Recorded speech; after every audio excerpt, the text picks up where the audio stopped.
Hey, what's good, everybody? This is episode 119 of the Standing 8 podcast. I'm joined by one of the usual suspects, the First Lady of Boxing, Tiffany Daniels. What's good?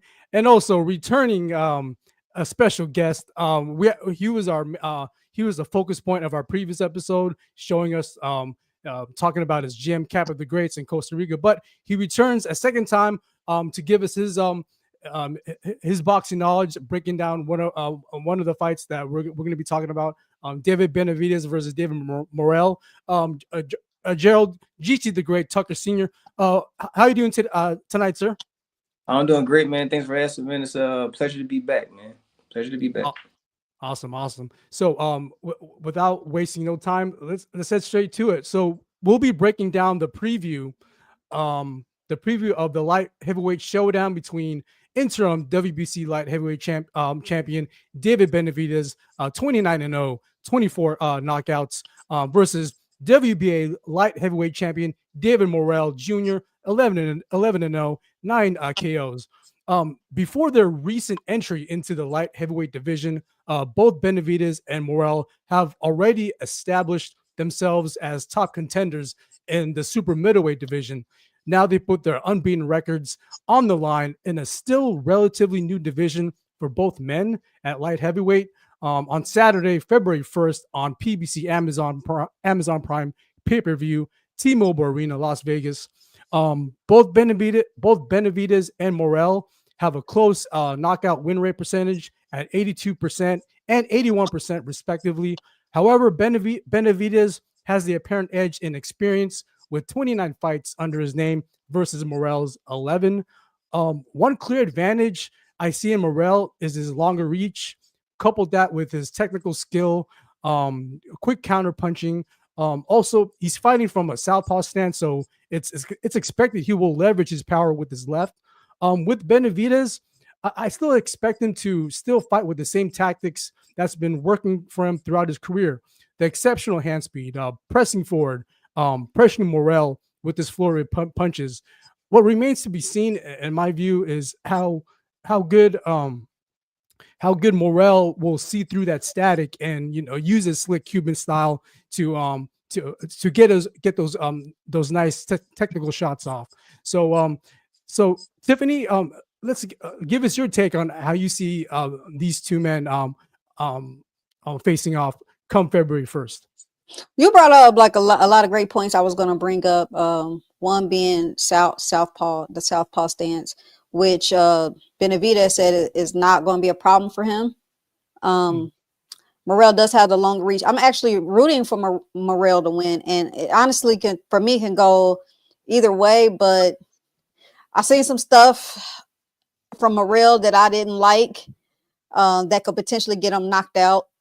And so I don't know. It's a tough fight. I feel like either guy can win this fight, depending on how they approach it. Another point you kind of brought up was that David Morrell, like David Benavidez, he kind of like is the bully most of the times. Like he pushes people back, he cuts the ring off, he does all those things, puts a lot of pressure.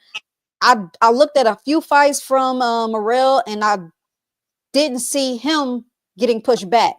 I see him being the bully. So it's going to be interesting to see how he fares against somebody that's going to come after him.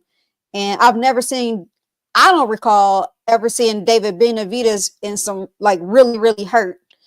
And they both get knocked each other out. So I think it's going to be interesting. It's going to be a fun fight. Yeah, it's going. We won't know who's going to be the one having to fight backwards. So that's a great point, Tiffany. So that remains to be seen. Coach GT, your take. How do you see these two men matching up? I see them matching up. It should be like a typical Benavidez fight. But I think it's gonna be an early night for him. I think he's gonna have early success.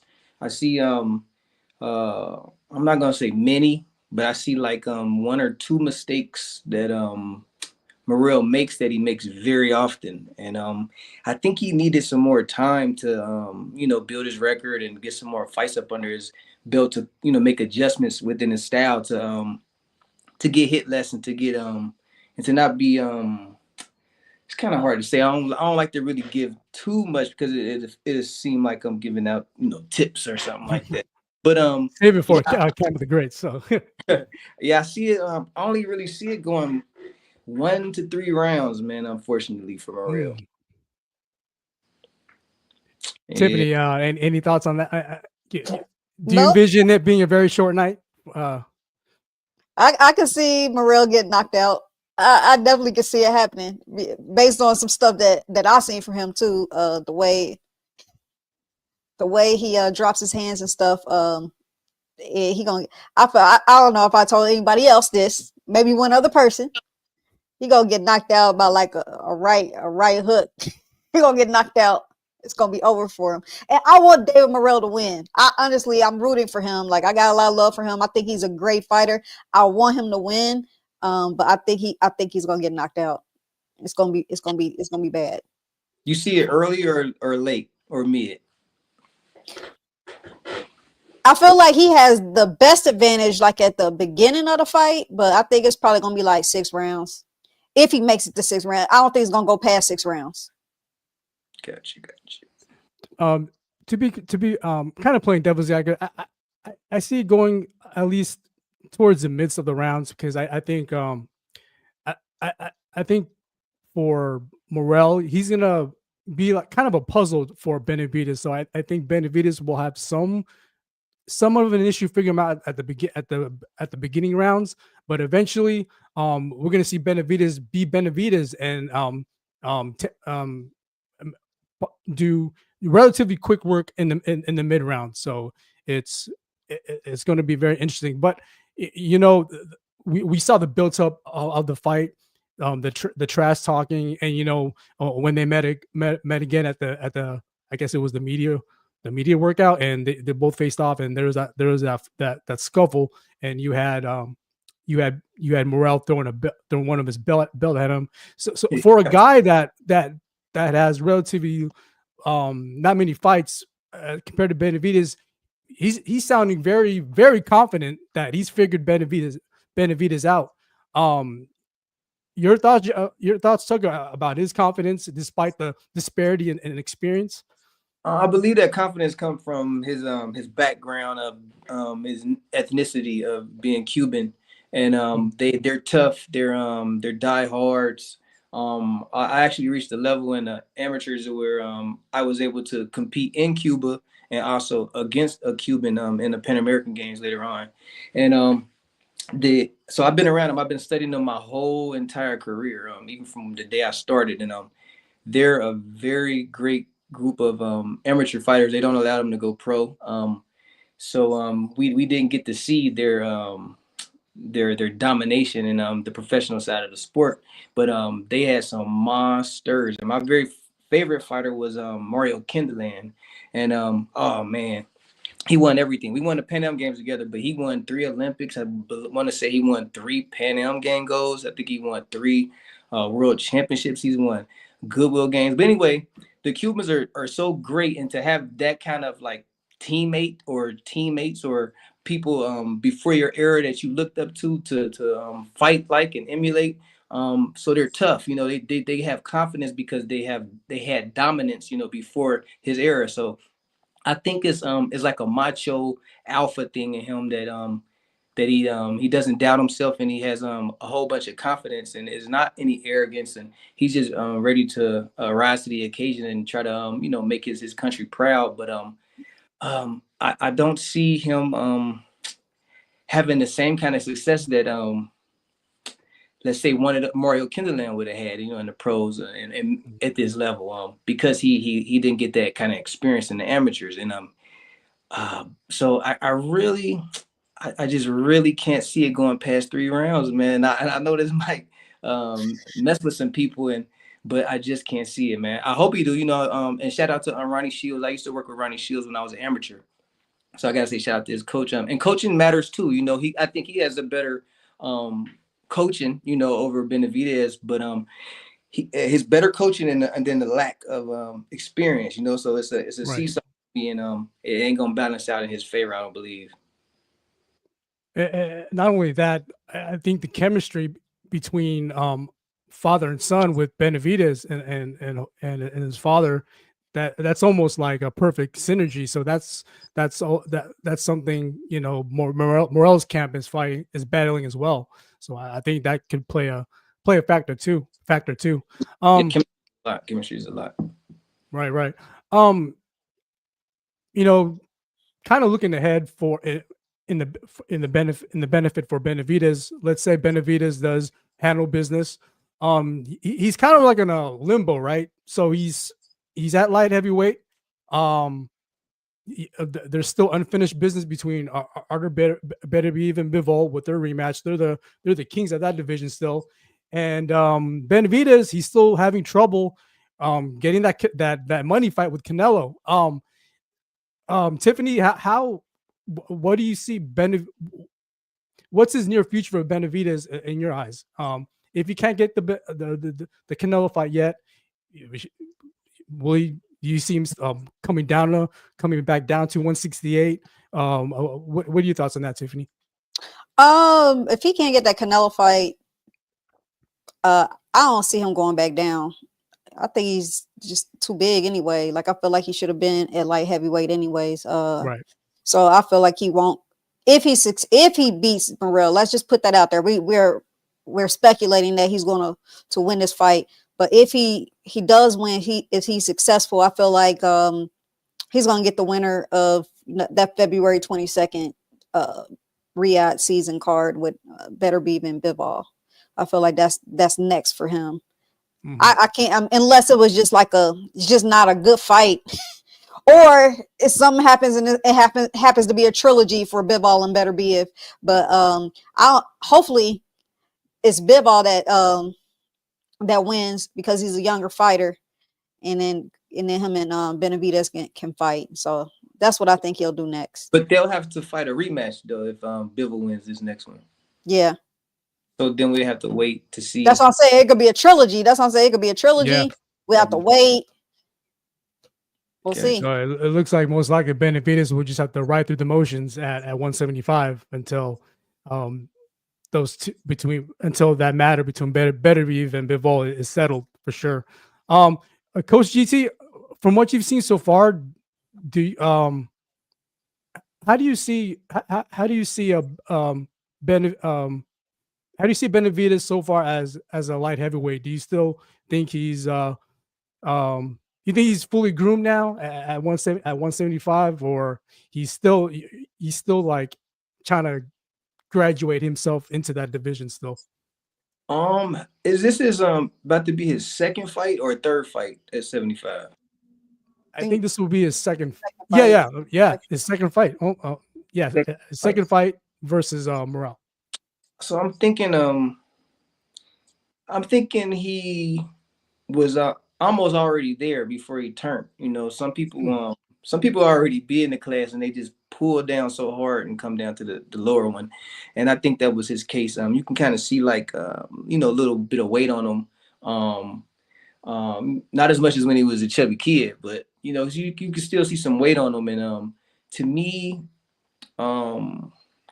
he can do both. I think he kind of hurts himself to go down to 68, but so I don't really think he's fully grown into 75. Honestly, it's a weird situation. It's kind of hard to call in this case specifically because of the way he looks. I kind of study weight and weight management and how body look from, because I got fighters and I know when they're cheating or going to sneak and eating donuts and stuff, without them getting on the scale. So he kind of looks like he falls in between the cheater and the and the guys that are serious. So it's kind of hard to read, but I would say that he needs about 2 more fights, or let's say in time wise, he needs about another 8 months before he's into the weight class.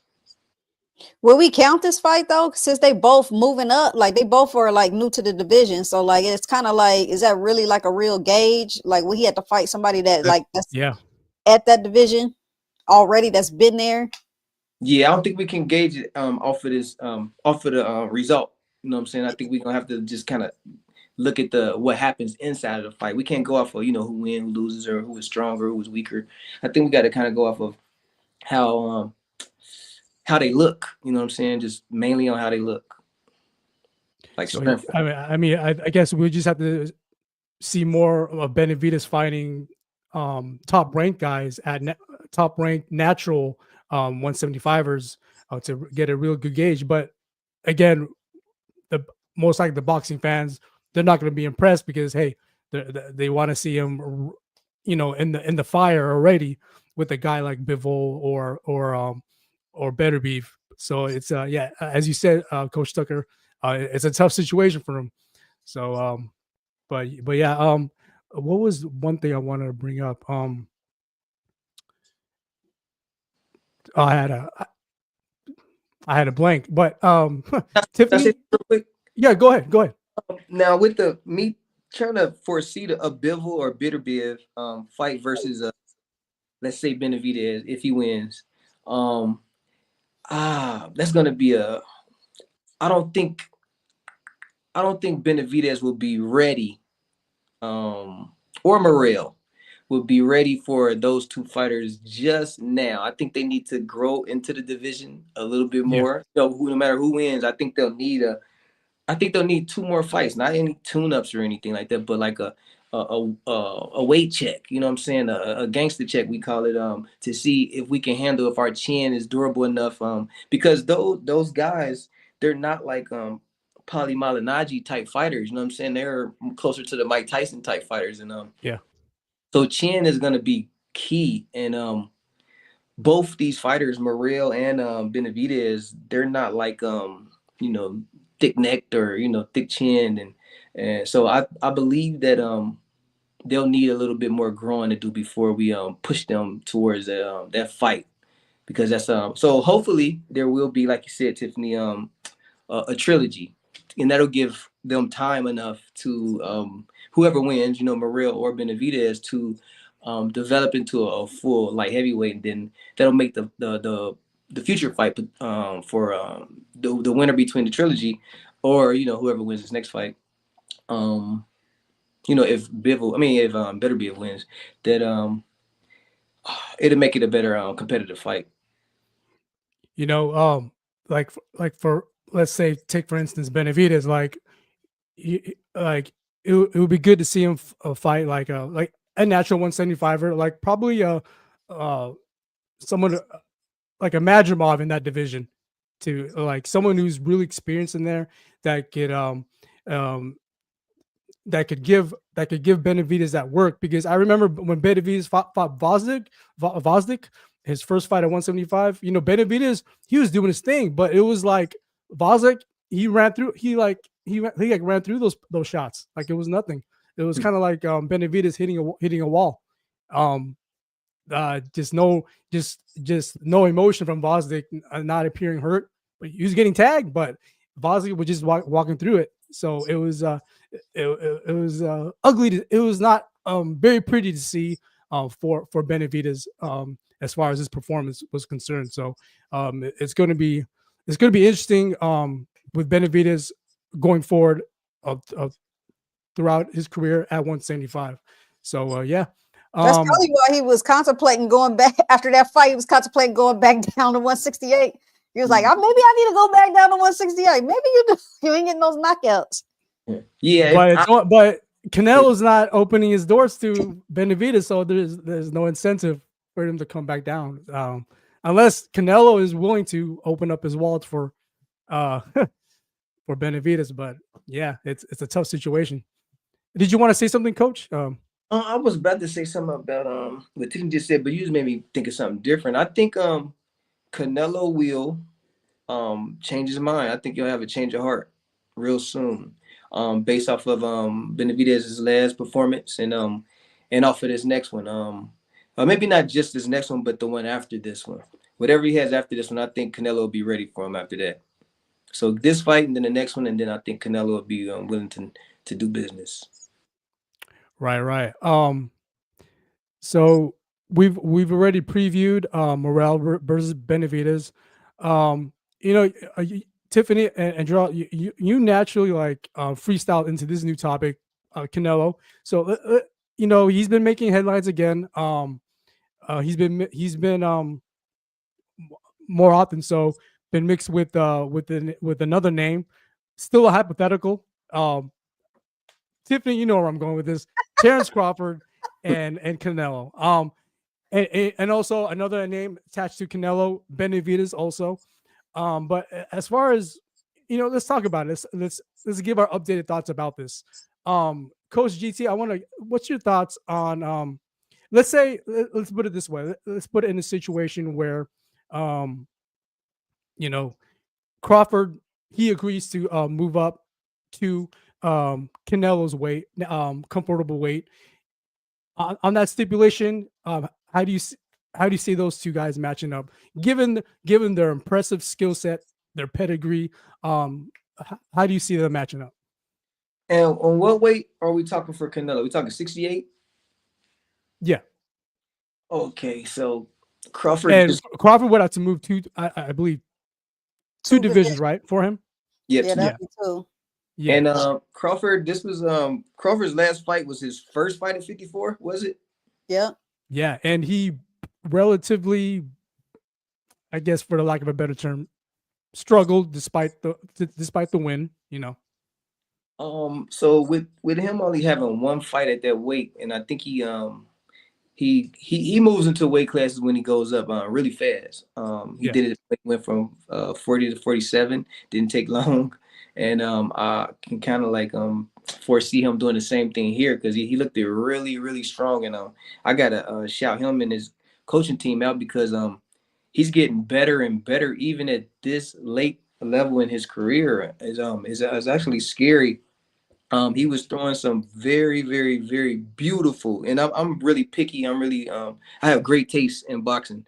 Floyd was my favorite fighter all my life, and so I like certain things. And Crawford was doing some beautiful, beautiful, beautiful body work that you rarely see. You only see the greats do it, and so I believe that he's gonna it's only gonna take him a couple fights to.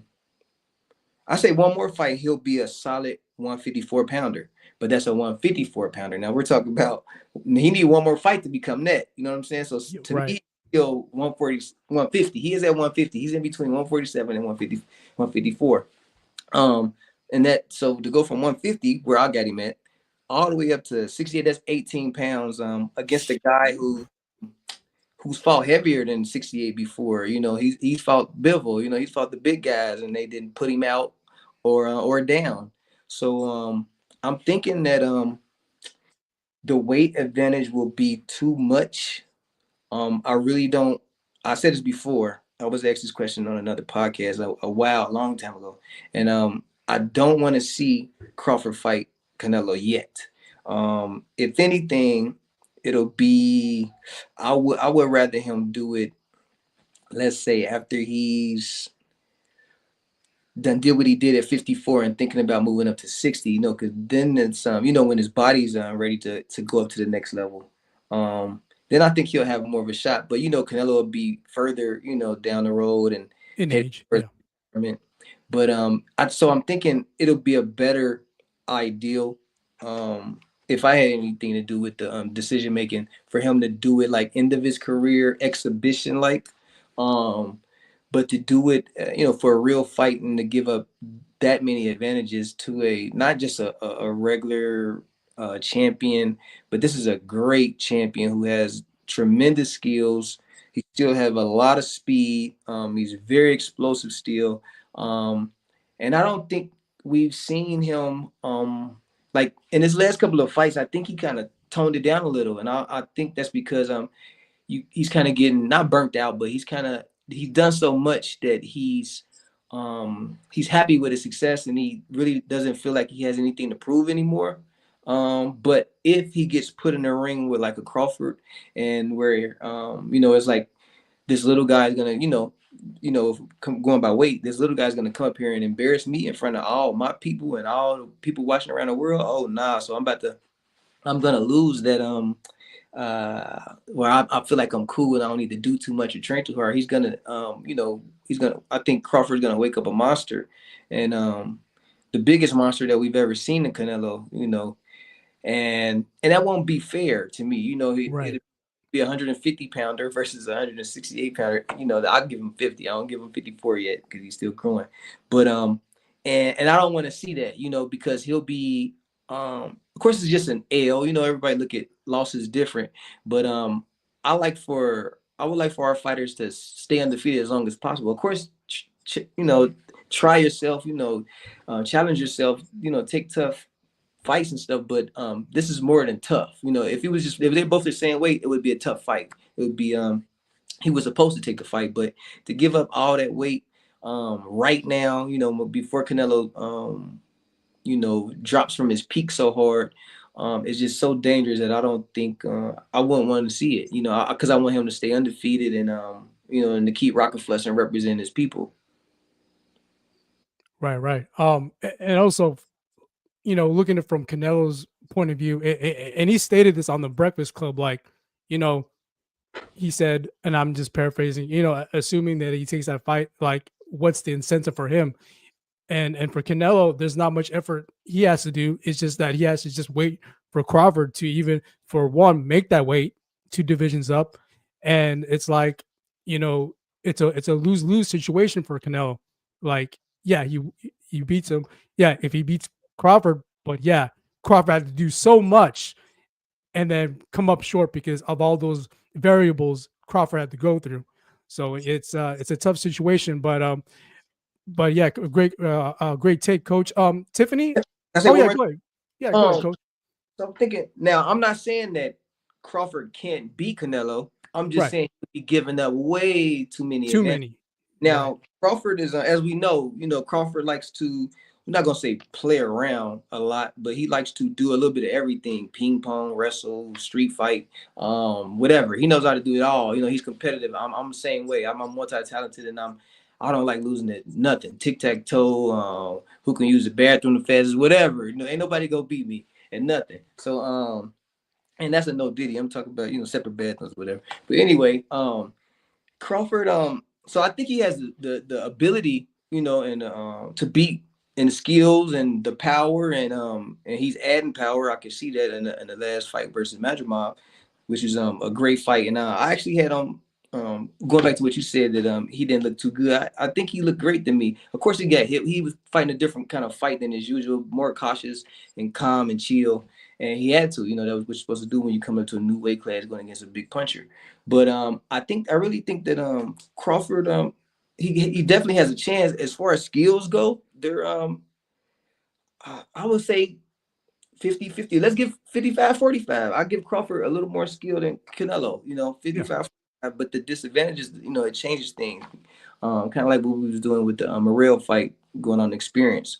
But so I just want to say that I believe that he can beat him if they were the same weight. But he had to give up that many advantages. Yeah, I just can't see it. I wouldn't want him to do it. You know what I'm saying? Right. Great stuff, Coach.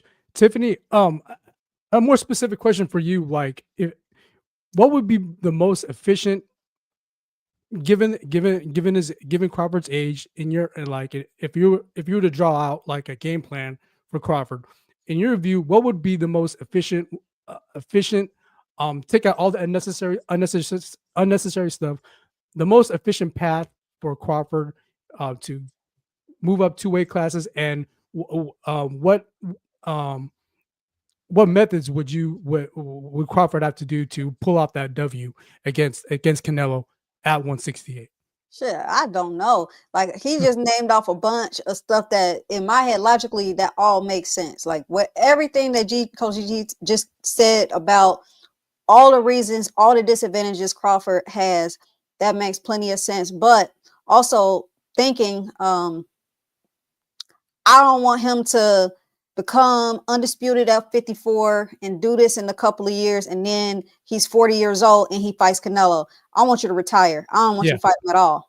At that point, like, I don't want you to risk, your health if you're gonna wait until 40, then move up to fight this guy, because he's still younger. He's still going to be a problem. So if he is going to fight Canelo, I want to see him do it right away while he still has a little bit of youth on his side. I know it's going to be a big disadvantage, but I think he can do it. To GT's point, super competitive, the most competitive person I have ever met in my entire life. I've never met anybody like this. Like he's coming with the will to win, and he's gonna find a way to win. And that's one big advantage that he's gonna have over Canelo. But as you said, Aaron, it's a lose-lose situation for Canelo. No matter if he wins or loses, it's not a win for him. Right. It's not, because people are going to talk trash like, oh, well, he came 2 weight classes up. But at the same time, now I can keep thinking in the back of my mind, replaying, shit, Charlo moved up and fought him. He didn't get messed up. He might have held back a little bit on Charlo. I don't know, but Charlo made it through the fight. And I feel like Bud is a more superior fighter than Charlo. My opinion. That's my opinion. But he might need another fight. Maybe he fight Sebastian Fundora or somebody else and then move on. But I don't know. If I was him, I'd do it. Get that money, get the check, get the bag. Can I say one thing? Yep. For sure. What you say? I agree with that. Get the money. I now that's one thing I left out. Now, if it's a big bag, go take it. You know what I'm saying? Because you may not ever see that kind of money again. No, you probably, you may not ever see that kind of money again. And that's the kind of money that lasts a bunch of lifetimes. But you said something at the end that made me think of something very, very important. Crawford is weight. Canelo. Okay, the 54. Okay, so Charlo. So with Charlo and Canelo, Charlo was already a 54. 54. That's what I'm saying. Yeah. For a while, you know what I'm saying? Like for a long time. So imagine a 47. You know what I'm saying? Imagine if Charlo was 47 and came up to, you know what I'm saying? So that's what. Yeah, the thing I've been complaining about with Charlos is I always felt like they was not even in the weight class they were supposed to be in. I felt like they should have been up one, each one, right? So I always felt like that makes a difference. Yeah, and then so let's say if he was 60, that's not too far away from Canelo, then where Crawford would be far away from Canelo. So say 47 all the way up to 68, and then we take a 60-pounder up to 68. It's one division, and then we got some guy, Crawford, this great fighter, coming up from 47 all the way up to 68. So, you know what I'm saying? It's real, it's chancy, man. But it's the payday of a lifetime, and like you said, I think you gotta take that. But in another way, it's almost like selling your record too. It's like selling your zero to me. And I don't know if I 100% agree with that. You know what I'm saying? Not like selling your soul or in the music business or anything, but it's like selling your zero. He's taking so much of a disadvantage. Like say Canelo will go up to fight who can we say? Usyk, you know what I'm saying, or a bigger heavyweight, Dubois. It's like you're selling your zero. It's like you're willing to sell your zero for a big check, and I just don't know if I agree with that. So I'm kind of torn between the take the check and don't sell your zero. You know what I'm saying? Yeah, I was gonna say that comparatively speaking, Bud is. If you look at them size wise, he bigger, got a longer reach, he taller. He's not as stocky as Canelo, but the advantage Canelo has is that he's been fighting up, so he could take the punches. But Bud is bigger than he is. I didn't know that. He's like, I think height wise, he got the longer reach. So I mean, comparatively speaking, they not body wise, it's not like him fighting a heavyweight. You know what I'm saying? They kind of the same. He just been fighting at a heavier division. I think that plays into the factor why we keep seeing this discussion keep popping up again between Crawford and Canelo, even if it's at 168, because as you said, Tiffany, Crawford, his size is comparable to Canelo. And yeah, you remember Canelo? What was he? He was at 47, wasn't he? Before he got, he was a small. He's not a big dude. He's a small dude fighting in a bigger weight class, in my opinion. Just fighting up. He ain't got to lose that weight no more. And Tim Bradley, he I forgot the podcast he was on with Steve Kim and Lopez. Bradley was very he was 100% adamant for Crawford against Canelo, even at 168, because Bradley he believes Crawford's skills will supersede the weight division difference. I don't know, I can't remember verbatim, but Bradley he's a real believer in Crawford, that he he could really expose Canelo at 168. The even the skill disparity, Bradley believes it's night and day. So it's you have that viewpoint from Bradley. Coach, your thoughts on that? Hey, I don't know Bradley. if you saw the that soundbite that he had Mm. praising Crawford, but that was the feeling that I got from him. So you said that Bradley thinks that the skill difference is night and day between Crawford and Canelo, and I'm just summarizing what I thought, what I took from it. But he's saying, he's basically saying that Crawford's skill set, it's that superior, it's that superior to Canelo, and that even at 168, Crawford schools him, like I think that's a stretch to say that. Yeah. It sounds like bias. I know he used to work for Top Rank, and Crawford used to be a Top Rank fighter, so they have a history, and I know he got a whole bunch of experience, commentating about Crawford in his fights. So it may be some bias, and also may be some, I don't know, because I get like weird vibes from Bradley, when I hear him interviews. It may be biased, or it may be some trickery. Sometimes there's people out here in the world, and like I'm saying, I'm just guessing. Could be some people out here that they push people in a direction of a loss, or they push people in a direction of a failure, and that's what it sounds. So it could be the bias, or somebody pushing somebody towards failure to putting a battery in somebody back so they could take an L. Because some people. Crawford's undefeated, right? And they got all these accolades, and some people, they look at that and they compare themselves to this new guy that's making all this noise, and there's a bit of jealousy there, and a way to make them feel better in a sense is to hope they lose, and sometimes they'll manipulate situations to try to hope it happens, what I'm saying, or help it happen. And so I'm not saying that's the case, but I'm saying that that's what I smell. That's the only possibilities I smell by him saying something like that, because Canelo is a gangster, Crawford is as well. But to say that Crawford's still coming up, and he's done a lot already, but Canelo's done so much and with a crazy resume. And he's Canelo got 2 losses. Is it 2 losses? Floyd and he lost to who did he lose to? Floyd, Floyd, obviously, Bivol. Bivol. That's it. So he only got 2 losses. 2 losses, and and the draw against Triple G in the first one. Right. So he to say that he has way more skill, a better skill set than a Canelo, or they're superior to his. It sounds like a stretch, biased stretch, or what I said, maybe pushing them towards a failure because there's some kind of jealousy there. Yeah. That man been fighting since he been 15, like pro. Right. I'm saying, like, Tim Bradley just be hating. Sometimes I don't know if this one is. Sometimes. I ain't saying it is, but I'm saying really, because that is crazy. That is crazy. That's like somebody saying that there's another fighter that has more skills than Floyd. You know what I'm saying? Like, and he's much younger. He got 20 years. Floyd got 20 years on this guy. You're gonna say he's already better than Floyd. You know what I'm saying? Ever was. You know what I'm saying? So that just sounds like a stretch to me. Yeah. Great take. Great take, Coach GT and Tiffany.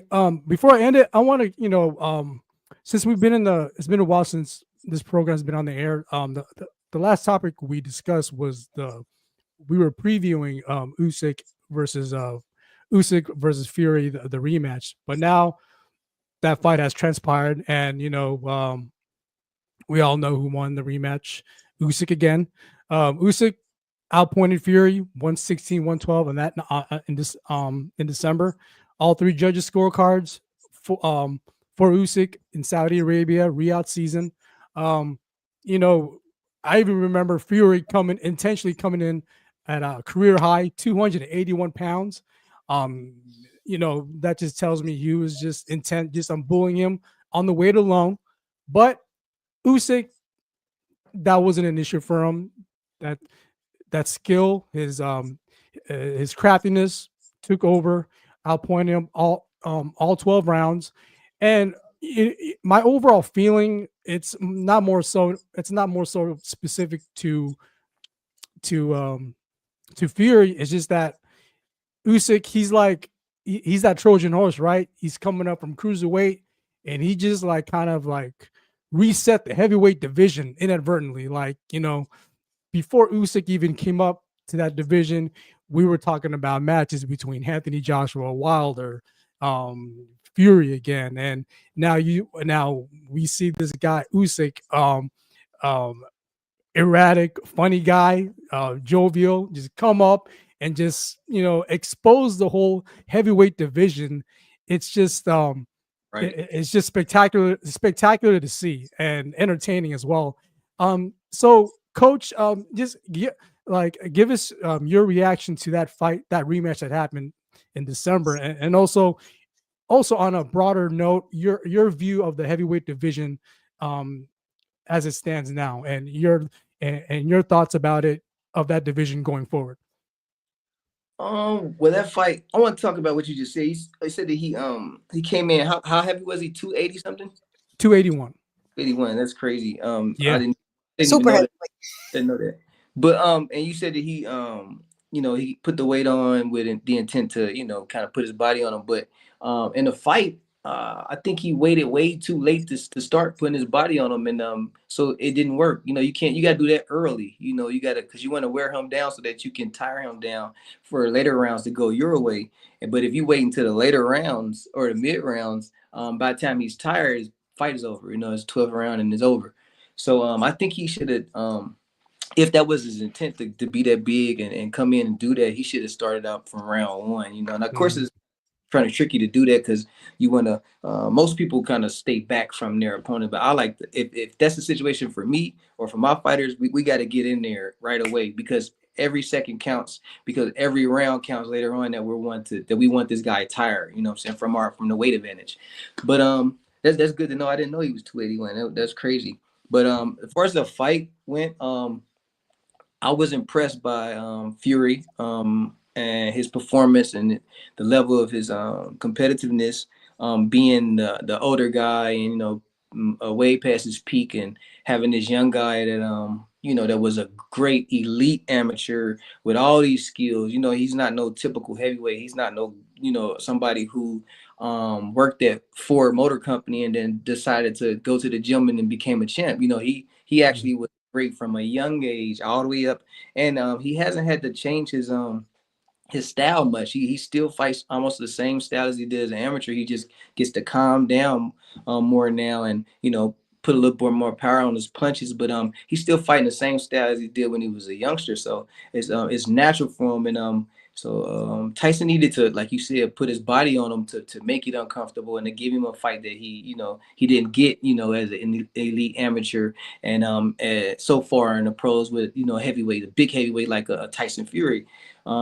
Had he had done that, it would have been a big difference, and he might have pulled off the victory, a close fight. But this fight was actually, it was a lot of close rounds in there. I had when I watched the fight, I remember that there was a lot of rounds. I want to say about 4 rounds that I was it took me a long time to pick, and 2 of them I couldn't even pick. So my final score, I remember, was it was only 2 toss-up rounds, so it was 7-3 for Usyk, and then it was 2 rounds that I couldn't call. So at the worst, I had it.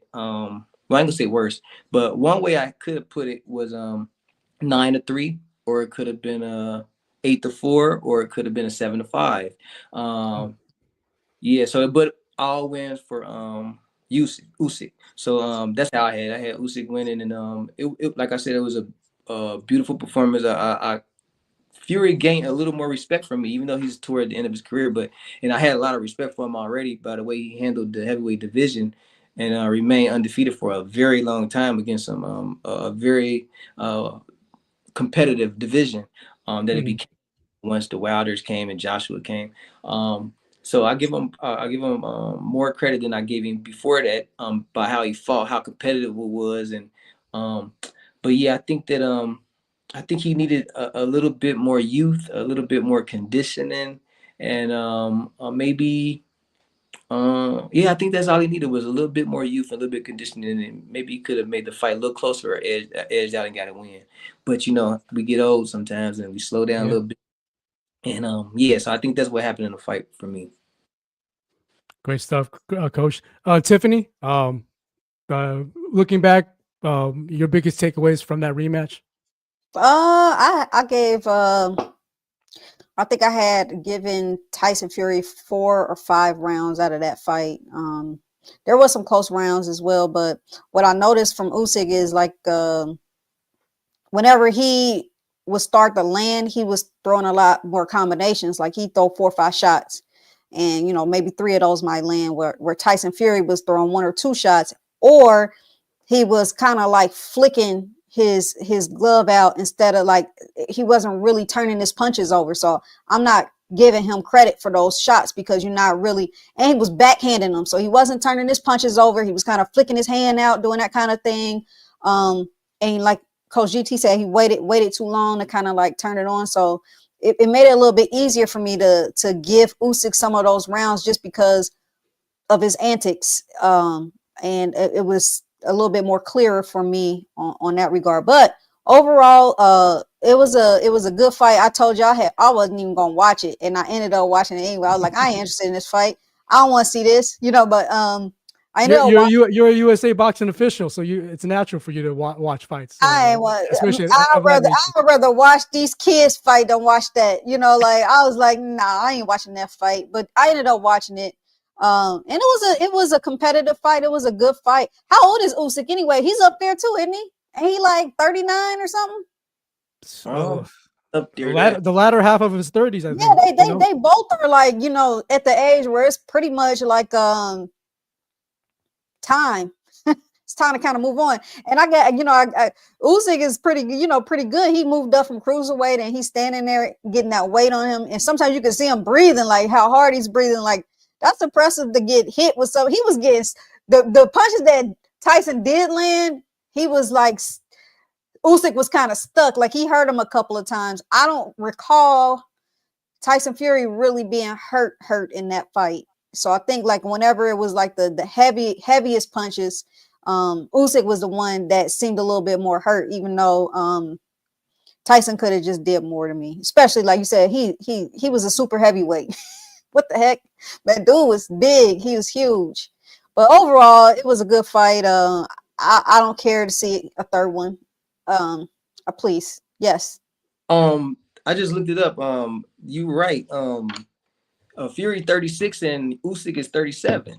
So I didn't know that. But but what I get from it, what I feel, from watching it and paying attention to both is that Tyson, I think I gave him age and I said the youth thing because of all the stuff he's been through, the cocaine and the drinking and all the issues. It seems like he's much older because that stuff it ages he's been through a lot. That ages you, Yeah. And as far as our perception, it feels like he's aging more because we see it on their bodies, their performances sometimes, and we see them on the news and all that type of stuff, and it seems like more time is going past than it really is. But I did not know that. I did not know that they were about the same age. That's crazy. That's crazy. Yeah, they both were like, maybe they need to go. Oh, look, there's Courtney. What's good? What's up, Courtney? What's up, Courtney? Hey, I apologize for being tardy to the party. Hey, all good. I still hope I'm in time to get some on here. Oh, for sure. Let's rewind it back. Courtney, give us your take on Benavidez versus Morrell. What the major points that I brought up was that before that they're still relatively new at light heavyweight. Before that, they made names for themselves respectively at being the top contenders in the super middleweight division.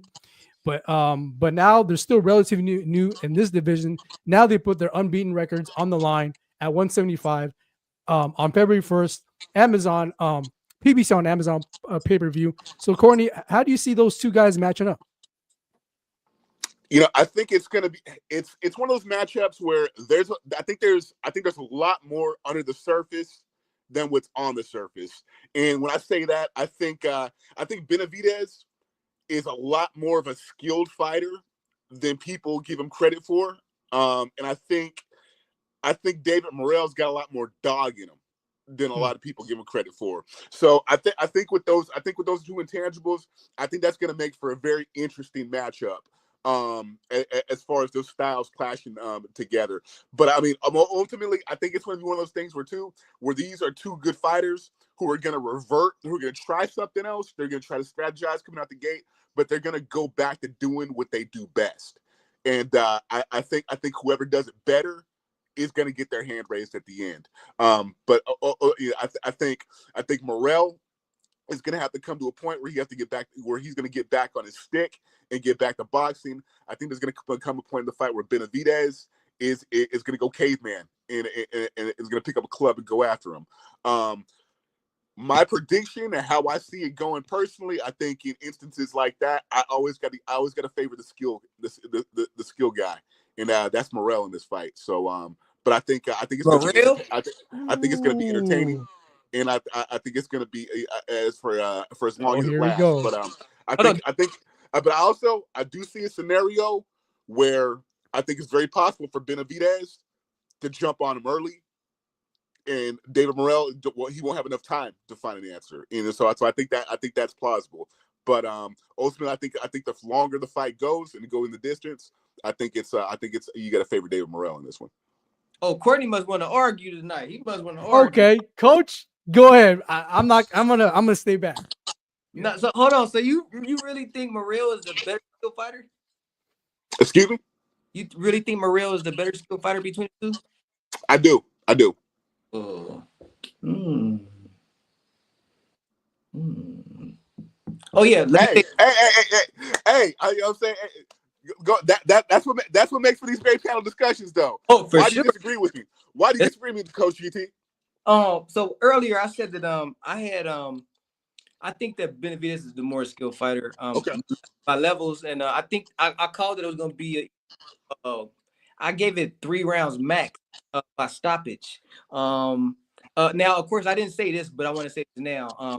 There's definitely a chance to where Morrell can score a knockout, and win the fight. But I don't see him. I don't see him winning a decision. If it goes scorecard, and I see him, losing by knockout. But yeah. Let's talk. I love it. I love this. Getting good. So Coach GT, what is it that you see in Morrell that you don't like that is potentially gonna get him knocked out? That's what I can't do, because that's like a tip. You know what I'm saying? That's like I can't. And look, because I'm not trying to brag or anything, but I'm so good of a coach that if I sometimes I can say a thing and it can turn a fight that's supposed to be a long shot into an upset. So I try to stay away unless they're my fighters, and it's like you know what I'm saying? I just can't do it. Yeah, I can't do it. But he makes mistakes that Benavidez is definitely gonna make him pay for it. And it's almost like is Benavidez's favorite thing to do. I can't say it, man. Ooh. So we'll just leave it up to our imagination, I guess. So that's very interesting. Also, Courtney, before you jumped on, we did talk about we look back on the rematch between Usyk and Fury. We all know the aftermath. So give us your take. I just want to point this out. I know you know this already. Already, Courtney, that Fury, he came in at a career high 281 pounds in that fight. He was looking to basically bully him with that weight advantage, but still Usyk came out with the victory, outpointing him almost virtually throughout the rounds. Courtney, give us your biggest takeaways from that fight. Go ahead, man. All right, this is the surprising thing with that hearing that with Fury is a lot of people think Fury is a dumbass because he says a lot of dumb shit, but he's actually a very cerebral fighter. He's a thinker in there. And, you know what I'm saying? So with that miscalculation, that is surprising for as intelligent of a fighter as I see Fury as. Because with Usyk, he's not a guy you're just gonna go in there and bully and lean on and bring a lot of weight into, and that's gonna do it. No, Usyk is a person who's way too smart for that, who has way too much of a motor for that, who has way too much of a skill set, way too good of legs. Like you can't just come in with a strategy of I'm just gonna lean on this dude, I'm just gonna club him to death. When a dude does like Usyk, who does everything amazingly. And Fury Fury, for as being as smart and cerebral as he is, for him not to recognize that, for him having a trainer in Sugar Hill who is genius level, to basically let him rock with that strategy. I predicted that there wasn't going to be too much Fury could do to negate Usyk because of all the data that Usyk had collected on him in that first fight. But basically, with coming in with that strategy, they just packed it in. They packed it in and handed it to Usyk. That's what I feel like. And the fight, exciting, entertaining. It basically went the way it was supposed to go. And like I didn't know that. I didn't know. You know what I'm saying? I didn't know he came in that heavy. I didn't. You know what I'm saying? I didn't. And I'd seen the interviews where Fury was kind of coy about what he was gonna try to do. And you know, and you can only take that with a grain of salt too. Is when somebody divulges their strategy in interviews or in press conferences and stuff like that. Because we've seen so many times where people say they're going to do one thing only to do another thing when they get on. Yeah. So, you know, yeah, you know, for to hear that and to have that piece of that last piece of the puzzle in there, it makes perfect sense. That you know, the fight ended the way it did, and Fury is now 0-2 against Usyk, and I mean, I think that dashes any hope of a trilogy, but they can fight 10 times and it's going to go the same way from what I saw. So, yeah. And Courtney, your broad feeling now of the heavyweight division, because I think, and I alluded and I shared this viewpoint to both Coach GT and Tiffany, that you know Usyk, he like ruined so many potential matchups at the heavyweight division. You know, him coming up as a cruiserweight into the heavyweight division and just like, undressing that division, like for lack of a better term, in the heavyweight division. Now, having seen all that, what's your overall assessment of the heavyweight division in itself moving forward? I think there's still exciting fights to be made. And the thing is, okay, because we're coming back. We're coming back into an era, or the heavyweight has basically evolved in front of our eyes, where we have a lot of intriguing matchups. We have a lot of bigger guys that are also big and skilled. But we have Usyk is pretty much the guy, you know what I'm saying, the guy, and looks unbeatable. But if you look at, everybody talks about that golden era of the 70s and the early 80s in the heavyweight division. You got to think about it. That was the era where there was only 1 to 2 belts that were given out, and you had continually exciting fights because guys were fighting each other to get to Ali. Guys were fighting each other to get to Frazier. So they, you know what I'm saying, and like the only way they were going to get their shots was to fight each other. So I think potentially the heavyweight division can be as exciting, as as that. I'm not, and please don't misquote me on that and saying that these guys are the same skill level as those guys in that golden era of the 70s and 80s. I'm not saying that. I'm saying there are just as many intriguing matchups now as you could pick them in that era.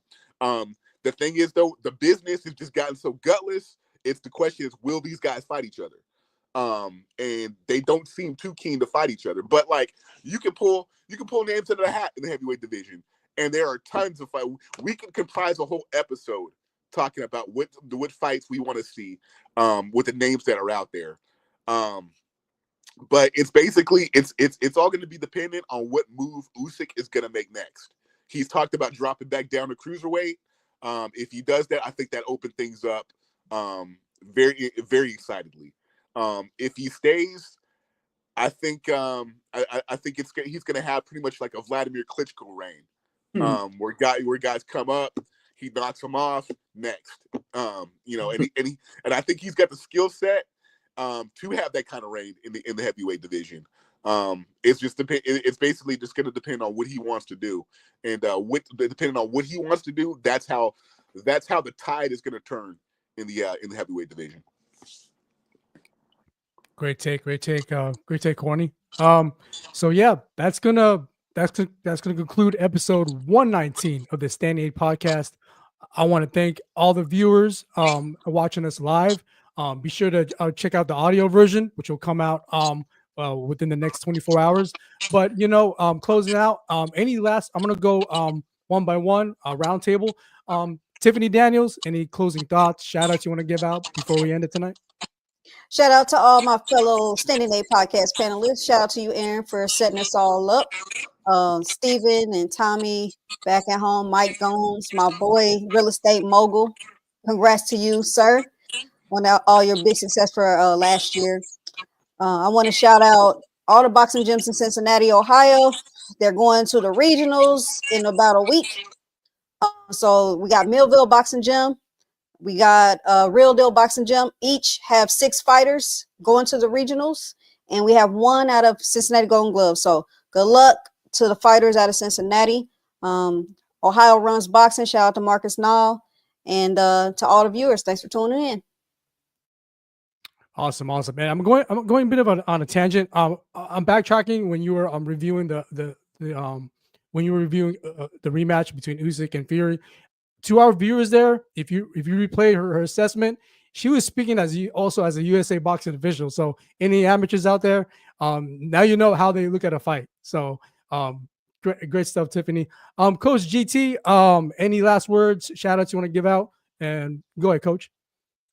First, I want to say I didn't get to say it. I didn't know we were going to end the show that fast, but I want to say that Courtney, that was a great take that you gave on the Usyk fight. After learning that he was 281 pounds, and that was really a bad strategy to try against such an elusive and elite fighter of Usyk. So commend you on that take. That was very that was genius. But I want to shout out who I want to shout out. I just wanted to say thank you guys for having me on again. The last episode was great, and this one was even greater, and I look forward to being on here again. I appreciate it. Oh, definitely. We got to shout out Camp of the Grays. What? Oh yeah. Yeah. Oh, come on. Oh yeah. Okay. Well, I like to shout out my training camp here in Costa Rica. It's the best and most unique training camp you'll ever see in your entire life. I mean, more unique than the training camps at Rocky 1, 2, 3, 4, 5, whatever, Creeds, blood sports, kickboxers. This is the most unique movie-like experience you'll ever see for a training camp to get real live Muhammad Ali Pocono mountain type work. And I also like to shout out my brand new virtual training program. So it's called Camp of the Grace as well, but I teach online, and we got about I can't say how many people we got, but we still have room for more people to join, and it's a virtual training program, and the prices start as low as $100. There's 3 different membership tiers, and you get live workout sessions with me. You get running plans. You get recovery checkups. You get and you get to ask me, top secret classified questions, and I'll answer for the fighters. And so far, the testimonials of all the fighters and the parents of some of the fighters and the coaches of some of the fighters, and I'm even training coaches as well. To be better and to actually attract top tier fighters like I've had in the past. But it's called Camp of the Greats, and campofthegreats.com. But I really want people to come to my Instagram page and DM me to get more information before we talk about the actual plan. We I believe we had you for the first time ever fall of last year. So I'm guesstimating 3 or 4 months has passed since then up to now. So and I've seen the exponential rise of of your brand. So do you want to speak on that? And congrats again on everything on that too. Oh, thanks a lot, man. Just I'm just staying steady. I wake up, I'm doing things to better it, to make it more attractive to people, and I'm just constantly growing. I'm on like a, like if you get really serious in life and like lock into something, and maybe when you were in high school or in college or when your first career. I'm in that zone, in that mode right now, where I'm just building, brick by brick by brick, into this beautiful mansion, I guess you can call it, of different uh of just basically for the sport, because I want to be remembered as the one of the good guys who gave back to the sport, and made the sport grow as a whole. I mean, I made fighters better, I made them smarter, I made them wiser. I told them what not to do, and I'm just preaching positivity all the time. So I want to be remembered as that, and that's what I'm trying to do. I'm trying to build everything up and with positivity and a good reputation, and just with love, and kindness to all. So I'm just like slowly, gradually trying to build something that'll be remembered for a long time in our sport. And that's very commendable of what you're doing, and especially in this sport of boxing, which it's very, as much as we love the sport, you Courtney, Tiffany, it's also a very imperfect one. It has its bad sides, has its been downsides, it has the good, the bad, and the ugly, and it's good to see what you're doing. Injecting that positivity that we need in the sport. So, much kudos to you, Coach GT, for sure. Brother. Awesome. And Courtney Tanner, the Bird Brown Sugar, any closing shout outs? Oh, the Oscar speech they usually give out too as well. You could do that too as well. Go ahead, Courtney. What's up? But me showing up so late, I'm not gonna keep. I'm not gonna show up late and then keep everybody on the air longer than they need to be. Go but ahead, Aaron, hey, as always, thank you so much for setting the table, and basically being the brains behind this operation and the man behind the basically the Dr. Dre of this, behind the keys, behind the boards on this. Hey, Appreciate we thank you, you. bro. We love you for that. Tiffany Daniels, the first lady of boxing. Hey, always a pleasure to be on with you. Regrettably, I couldn't be on for more of your takes, but I look forward to replaying this and seeing the fresh and the dope perspectives that you always bring. And thank you for being a breath of fresh air and a much needed addition to our show. You took us to a new level, and I thank you for that. Coach GT, hey, thank you so much for what you're doing for youth. What you're doing for boxing, what you're doing for communities, and what you're doing for families, and just the sport of boxing and the culture of boxing, and raising that level of positivity for kids in our communities, and just encouraging them to place the gloves up and put the guns down. We need you, man, and we just thank you for recognizing that need and for being there, man. To our broader audience as a whole, hey, I just want to welcome everybody into 2025. With the Standing A podcast, and hey, thank you so much for being here. Thank you so much for continuing to be a part of the movement. We hope to bring you great content for the rest of 2025 and beyond, for the rest of the decade, the rest of the century, if need be, Lord willing. So hey, please come along with us, and we encourage you guys to stay grounded in the movement and to bring as many people along, because it's going to be exciting. And we got some great things to show you in from this point and beyond. So we thank you for loving us. We love y'all for that. Appreciate it. Aaron, you got to shout out Risk Visual, man. Like, Oh yeah. he ain't gonna shout himself out, but I'm gonna do it. Go ahead. Aaron is Risk Visual. He has he's doing photography and videography around LA area. Have you went any further down? I've been as far as Bakersfield, Santa Ana, Orange County, and yes, obviously LA. So amazing videography, amazing photography. Oh yeah. On that note, Brooke Cibrian, she's fighting Commerce Casino, promoted by 360 Promotions, January 17th. Check her out on the undercard of Omar Trinidad versus Plania. So check it out. See? You got any amateurs that's coming up? You got any amateurs that's fighting in regionals? As far as have I covered? Yeah. Chevy Rodriguez. Unfortunately, well, he was at the Nationals. He came up short, unfortunately, but he's gonna bounce back.